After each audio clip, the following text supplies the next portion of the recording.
Si X, hindi mo siya kaibigan. Hindi mo rin siya kaaway. Siya yung taong nakasama mo sa nakaraan na gumawa ng magandang alaala. Pero hindi na siya parte ng buhay mo sa ngayon kasi wala na kayong dalawa. Pwede siya yung dahilan kung bakit nasaktan ka ng sobra-sobra. Pero siya naman yung rason kung bakit marami ka natutunan sa pag-ibig. Kaya kung babalik man siya ulit sa buhay mo at magpaparamdam ulit, it's your choice.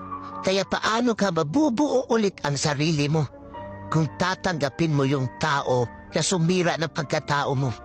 Kaya lagi mong tatandaan, kaya lapis ang gamit ng mga bata para ipaalam sa kanila na ang mali ay pwede pang itama. Kaya naman ballpen ang gamit natin para ipaalam sa atin na hindi na tayo bata, na para ulit-ulitin pa ang pagkakamali na hindi na natin kayang burahin.